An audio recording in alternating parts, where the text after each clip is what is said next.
नमस्कार, मैं हूं अर्जिता मिश्रा। आप देख रहे हैं सी न्यूज़ भारत। वक्त हो चुका है न्यूज़ बुलेटिन का। जानते हैं फिलहाल की न्यूज़ बुलेटिन पर। एडीजी लखनऊ डायल 112 द्वारा पिछले 3 माह में पीआरबी 1023 4 पहिया वाहन, 3855 2 पहिया वाहन पर तैनात कर्मचारियों द्वारा इवेंट पर तत्काल घटनास्थल पर पहुंचकर उत्कृष्ट रिस्पांस टाइप बनाए रखने एवं त्वरित सहायता प्रदान करने हेतु प्रदान किए गए प्रशस्ति पत्र को निम्नलिखित कर्मचारियों को आज पुलिस अधीक्षक जनपद आजमगढ़ सुधीर कुमार सिंह द्वारा प्रशस्ति पत्र प्रदान कर सम्मानित किया गया। किस तरीके का मुकदमा दर्ज हुआ है, क्या किन किन धारा में?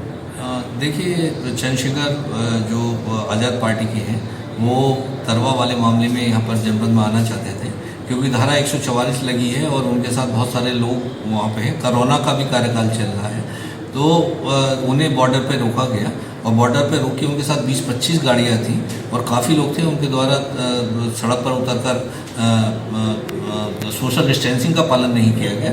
इस संबंध में इन सारे तथ्यों को देखते हुए उनके खिलाफ एक अभियोग पंजीकृत किया गया है और वो अभियोग जो है वो 144 के उल्लंघन का, धारा 188 का है, महामारी एक्ट के उल्लंघन का जो 279 है, वो 269 और महामारी एक्ट का मुकदमा है वो उनके खिलाफ दर्ज किया गया है सुसंगत धाराओं में और उस पर अभी विवेचना जारी है।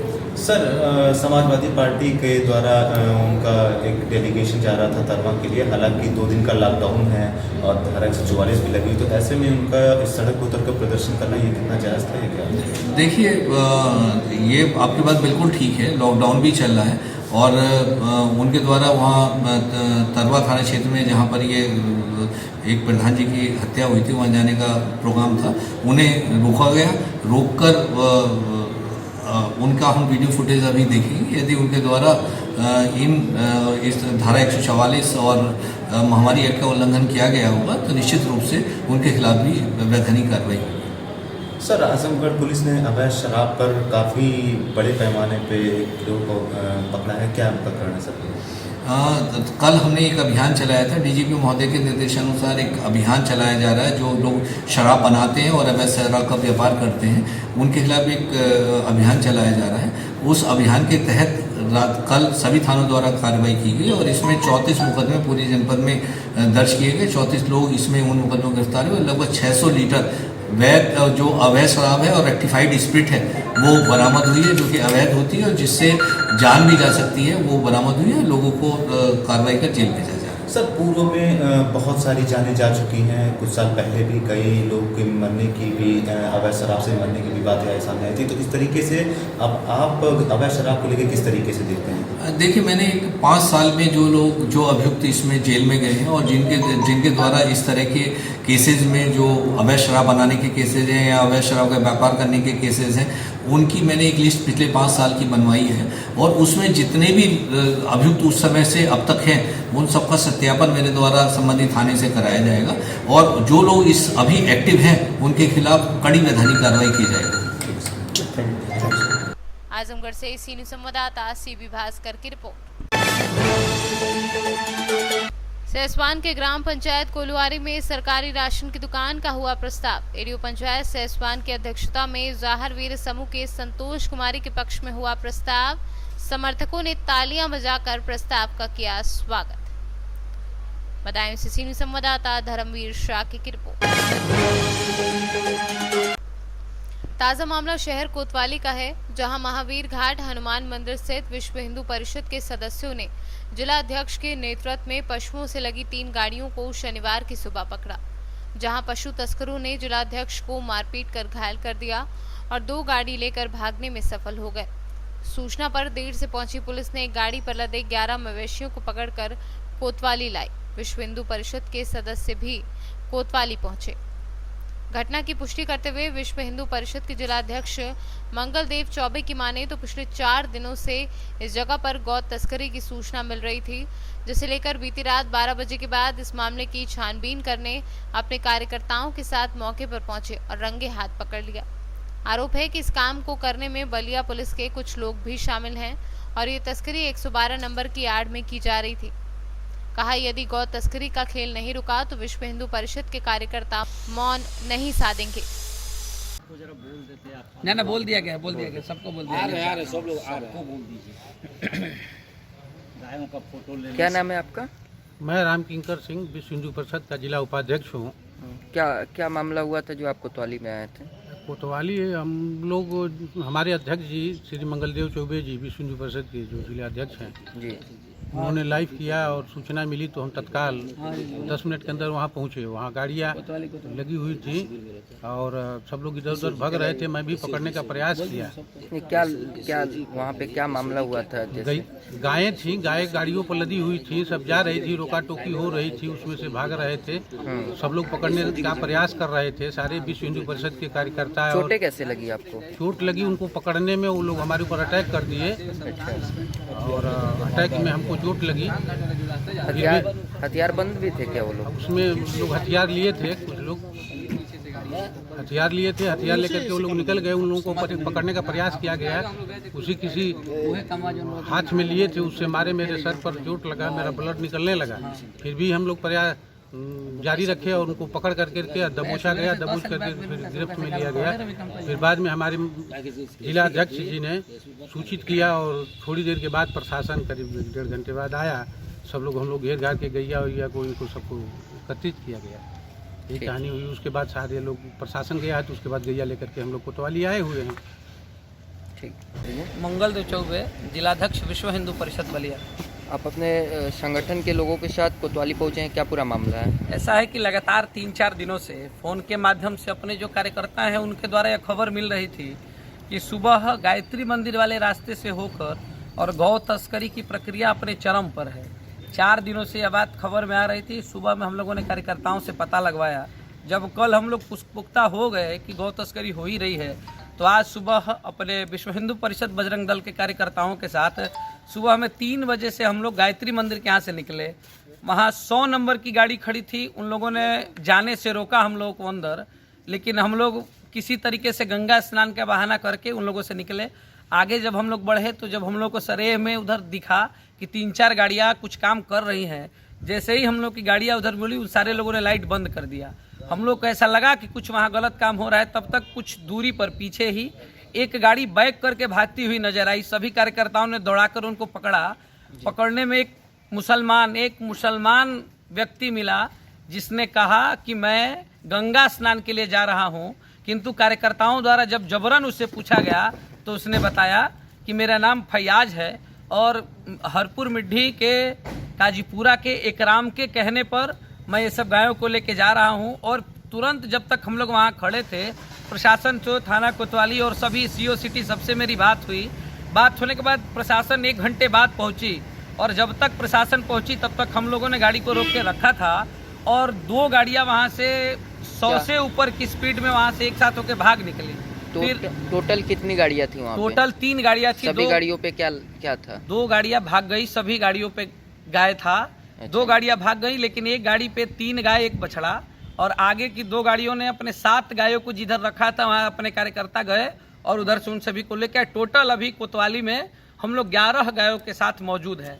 और उस समय उनके साथ जो 3-4-5 लोग थे, उन 4-5 लोग को रोकते रोकते, आप कैमरा इधर करिए, हमारे जिला उपाध्यक्ष श्री राम किंकर सिंह जी, रोकते रोकते इनके नाक पर चोट भी आई, खून भी बहा है, किंतु हिम्मत के साथ हम सभी वहां डटे रहे। प्रशासन के सहयोग से यहां तक हम लोग सभी गायों को लेके आए हैं। और आज प्रशासन और मीडिया के माध्यम से मैं बलिया के पुलिस प्रशासन और सभी लोगों को इस बात का आश्वस्त करता हूं, अब यदि गौ तस्करी बलिया में हुई तो विश्व हिंदू परिषद के कार्यकर्ता मौन नहीं साधेंगे, चाहे इसके लिए हमें अपने प्राणों की आहुति देनी पड़े। गीता, गौ, गंगा, इन 3 चीजों को लेकर विश्व हिंदू परिषद और राष्ट्रीय स्वयंसेवक संघ के हम कार्यकर्ता काम करते हैं और हमारे ध्येयों में गाय माता के साथ। ये बताइए, जैसे ये गाय का तस्करी हो रही है, क्या लगता है प्रशासन का भी हाथ है इसमें? प्रशासन का हाथ है। मैं डायरेक्ट वे में मैंने फोन करने के 1 घंटे के अंदर प्रशासन नहीं आई। प्रशासन, पूरी प्रशासन को मैं कहूंगा नहीं, लेकिन जो वहां 100 नंबर की गाड़ी बैठी थी 100% मैं कहता हूं कि वो लोग उसमें संलिप्त हैं, क्योंकि जिन लोगों ने मुझे सूचना दी यही बताए कि 112 नंबर की गाड़ी बाहर खड़ा होती है और वो लोग 4 व्हीलर जा रहा है गाय लेके, उसको नहीं रोक रहे हैं। और मेरे जैसा आदमी गमछा लगा के गंगा स्नान करने जा रहा है तो रोक के पूछने को लोग बाध्य हैं कि आखिर आप जा कहाँ रहे हैं। आगे आप लोग खुद समझदार हैं, मान लीजिए कि आखिर ऐसा क्यों क्यों बाइक वाले लोगों को रोका गया और गाड़ी वालों को नहीं रोका गया? यह एक विचारणीय बिंदु है। बलिया से सीनू संवाददाता सागर गुप्ता की रिपोर्ट। गौनाहा प्रखंड के बितहारवा महात्मा गांधी की कर्मभूमि पर जनता दल राष्ट्रवादी पार्टी की शुरुआत की गई, जिसका उद्घाटन पूर्व वित्त मंत्री भारत सरकार यशवंत सिन्हा, पूर्व मंत्री बिहार सरकार नरेंद्र सिंह, पूर्व केंद्रीय मंत्री नागमणि कुशवाहा, पूर्व सांसद देवेंद्र प्रसाद यादव के द्वारा किया गया। इस नई पार्टी जनता दल राष्ट्रवादी पार्टी को सिर्फ गरीबों को न्याय दिलाने को लेकर निर्माण किया गया है, जिसकी शुरुआत महात्मा गांधी की कर्मभूमि बेतरवा से की जा रही है। एक अलायंस है। अलायंस का मतलब गठबंधन। तो कई दलों का ये गठबंधन है और मैंने जैसा अभी कहा कि ये एक आंदोलन भी है। यूडीए एक आंदोलन का भी नाम है और हम लोग आमूल चूल परिवर्तन में विश्वास करते हैं, सतही परिवर्तन में। ये नहीं कि सरकार बदल जाए, हम गद्दी पर आ जाएं तो सब कुछ ठीक ठाक हो जाएगा, नहीं। और इसीलिए हम लोग एक मास्टर प्लान तैयार कर रहे हैं। बिहार में तरक्की कैसे कैसे होगी विभिन्न क्षेत्रों में, और खासकर उन क्षेत्रों में जिसका हम लोगों ने जिक्र किया है इस कागज़ में, तो कैसे होगी इसका एक मास्टर प्लान हम लोग जल्दी ही बिहार की जनता के सामने रखने चाहते हैं। बिहार से सीनू संवाददाता आर्यन की रिपोर्ट। चांदपुर गांव की गलियों और खड़ंजों में भरा पानी, लोगों को पैदल निकलना हुआ मुश्किल। वहीं ग्रामीणों ने बताया कि यहां पर बारिश का पानी निकलने की कोई नाली की व्यवस्था नहीं है, जिससे गांव में बने तालाब में पानी ज्यादा होने पर घरों में घुस रहा है। वहीं पर पीने का पानी भी हैंडपंपों में गंदा आ रहा है। कई रास्तों में बराबर पानी भरे रहने से ग्रामीणों में कई तरह की बीमारियां फैलने का डर सता रहा है। ग्रामीणों ने बताया कि ग्राम प्रधान को कई बार समस्याओं से अवगत कराया गया पर कोई हल नहीं हुआ। क्या नाम है आप? मालती नाम है। कौन सा गांव है आपका? चांदपुर है। क्या समस्याएं हैं आपकी? ये समस्या है कि पानी हमारे दरवाजे बहुत भरा है, इनसे लगा के उन तक हमको बहुत दिक्कत मिलती है निकलने के लिए। समझ ले, इसमें हम पानी में गिर पड़ते हैं और फिर भी उठ के जाते हैं। हमारे पाइप में तो पानी गंदा निकल रहा है जी भरने की वजह से। ये कितनी दूर तक ये पानी भरा है? ये इनसे लगा के उधर तक भरा है, ये पीपर के आगे तक है और पूरे मोहल्ले में पानी है, समझ ले। इसकी कहीं शिकायत नहीं की आपने? हमने शिकायत किया तो लेकिन कोई सुनता नहीं है। ये कहते हैं कि हम डलवा देंगे, खरंजा कोई डलवाता नहीं है।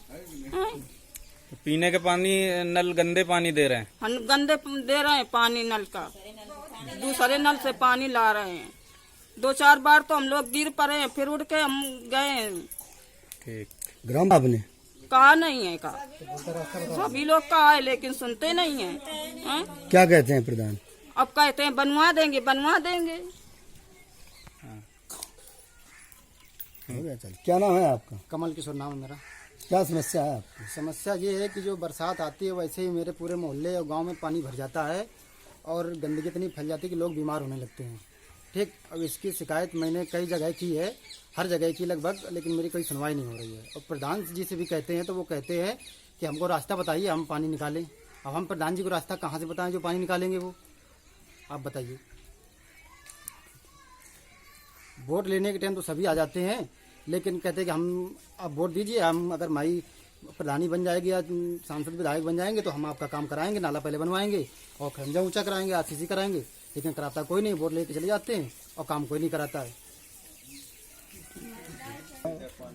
रऊफ खान नाम है मेरा। क्या समस्या है? समस्या गांव में जो है बरसात की वजह से काफी जल भराव है, जिससे लोग जो है फिसल के गिर रहे हैं और सब दरवाजे में पानी भरा है पूरे मोहल्ले में। और जो है इससे बीमारियों के भी खतरा बढ़ रहा है। लोग बुरी तरह परेशान है, घर में अपने जा नहीं पा रहे हैं, जाते हैं सब पैर बेचारों के सब गंदे पानी से खराब हुए जा रहे हैं सब। ये समस्या है और काफ़ी जगह इसकी शिकायत ग्रामीणों ने की, लेकिन इसका कोई जो है रिस्पांस नहीं मिला अभी तक। कानपुर देहात से सीनियर संवाददाता प्रेमचंद निषाद के साथ अशोक देवा की रिपोर्ट। खबर के असर के बाद अब डिस्ट्रिक्ट रजिस्ट्रार का बयान आया है और उन्होंने बताया है कि मीडिया के माध्यम से ही इस मामले का पता चला है। अगर किसी तरह का इस मामले का आवेदन हमारे पास आता है तो दोषियों पर कार्यवाही की जाएगी।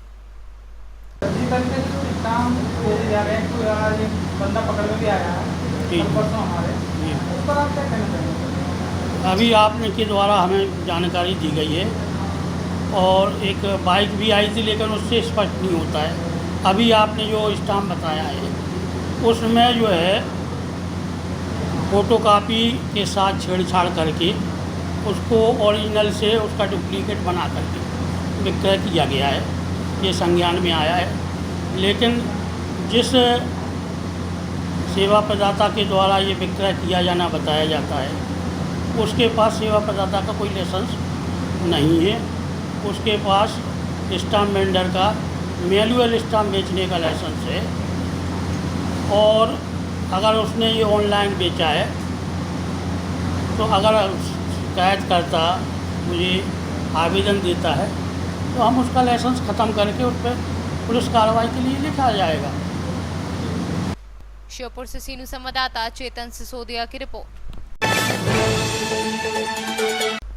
संत कबीरनगर पुलिस अधीक्षक ब्रजेश सिंह के निर्देशन में अपराधियों के खिलाफ चलाए गए अभियान के तहत थाना कोतवाली प्रभारी व स्वाट टीम ने कोतवाली थाना क्षेत्र के ग्राम कैसला में हरीश चंद्र यादव पुत्र रामजीत यादव के मकान से नकली गुटखा बनाते समय एक अदद गुटखा बनाने वाली मशीन, बोरों में रैपर, सुपारी व तंबाकू के साथ मौके पर विशाल गुप्ता व हरीश चंद्र यादव को पकड़कर मुकदमा पंजीकृत किया। कबीरनगर में एक अच्छा खुलासा हुआ है। अवैध गुटखा की फैक्ट्री पकड़ी गई है, एक मकान में चल रही थी। इसमें हमारे इंटेलिजेंस विभाग की सूचना थी, हमारा लोकल एसओजी प्रभारी की टीम थी, उनको ये सूचना प्राप्त हुई थी। इस संबंध में खाद्य एवं रसद विभाग का भी टीम है, उनसे भी संपर्क किया गया और छापा मारा गया। तो भारी मात्रा में रैपर तथा गुटखा बनाने वाली मशीन, इसके लिए जो रॉ मटेरियल होते हैं, सुपारी, तंबाकू इत्यादि बरामद हुए हैं, जिनके संबंध में 2 लोगों की गिरफ्तारी की गई है, जो विशाल गुप्ता और हरिश्चंद्र यादव हैं, जो क्रमशः थाना मोहली और थाना धनगटा के क्षेत्र में रहने वाले हैं। इस कार्रवाई के संबंध में थाना खलीलाबाद पर मुकदमा प्राप्त संख्या 447/20 अंदर सेक्शन 419, 420, 467, 467, 477, 272, 273 IPC और 63/65 कॉपीराइट एक्ट के तहत पंजीकृत कर दिया गया है। अभियुक्त कदमों को जेल भेजा। संत कबीरनगर से सीनू संवाददाता मोहम्मद नईम की रिपोर्ट। अभी के लिए न्यूज़ बुलेटिन में बस इतना ही। देश दुनिया की तमाम खबरों के लिए बने रहिए सी न्यूज़ भारत के साथ। हर खबर आपके साथ, आपके हाथ।